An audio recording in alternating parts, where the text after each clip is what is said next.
Perkenalkan, nama saya Maria Yanterlina. Di sini saya akan menjawab pertanyaan UAS mata kuliah Teknologi Informasi dan Multimedia. 1. Elemen sistem komputer terdiri dari brainware, perangkat software, dan hardware. Jelaskan fungsi masing-masing elemen tersebut. Brainware, sistem komputer, di mana setiap orang terlibat dalam kegiatan pemanfaatan komputer dan sistem pengolahan data. Software adalah perangkat lunak yang berisi perintah atau instruksi. Hardware, perangkat keras, benda komputer yang digunakan.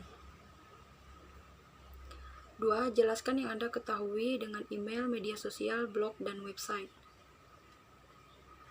Email yang dikenal kita sebagai surat elektronik yang bisa kita gunakan untuk mengirim pesan dan juga pemberitahuan informasi.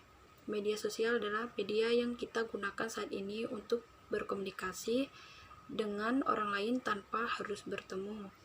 Dan di zaman yang sekarang ini, banyak masyarakat luas, organisasi yang menggunakan dan memanfaatkan media sosial untuk berbisnis. Dan juga memudahkan kita untuk menemukan informasi. Blog adalah sebuah akun yang kita bisa gunakan untuk sharing, posting, dan juga berbagi informasi. Website adalah sebuah akun yang memuat informasi dan penyedia layanan dan fitur-fitur lainnya, dan semua yang ada di internet disebut dengan website. 3. Jelaskan pengertian dari contoh dari model e-commerce: business to business, business to consumer, consumer to consumer, consumer to business, government to business. Business to business lebih mengutamakan kerja sama transaksi antar perusahaan dan memanfaatkan elektronik atau internet, contohnya seperti Electronic City. Business to consumer adalah orang atau pihak penjual dikenal sebagai organisasi dan pembeli dikenal sebagai individu, contohnya seperti Bibli.com, Lazada, dan lain-lain.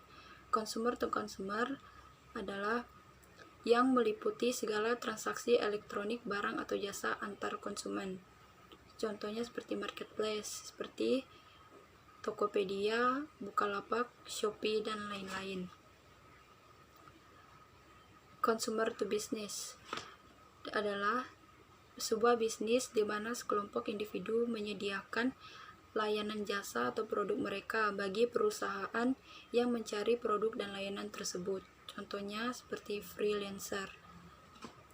Government to consumer adalah aplikasi pengembangan di mana pemerintah menyediakan portofolio informasi dengan tujuan memperbaiki hubungan interaksi dengan masyarakat dan pelayanan untuk masyarakat, contohnya seperti BPJS Kesehatan. 4. Jelaskan dari sisi individu dan organisasi positif negatif IT. Dampak positif IT yang pertama, dapat meminimalisir penyalahgunaan internet. Yang kedua, juga bisa mengungkapkan kejahatan seseorang di luar Indonesia untuk bisa diadili. Yang ketiga, mengantisipasi penyalahgunaan internet yang merugikan masyarakat dan juga dapat memberikan perlindungan. Dampak negatif IT yang pertama, dianggap sebagai membatasi hak kebebasan berekspresi dan mengeluarkan pendapat. Yang kedua, relatif tidak disosialisasikan kepada masyarakat dan penyusunannya dipercayakan di kalangan yang terbatas.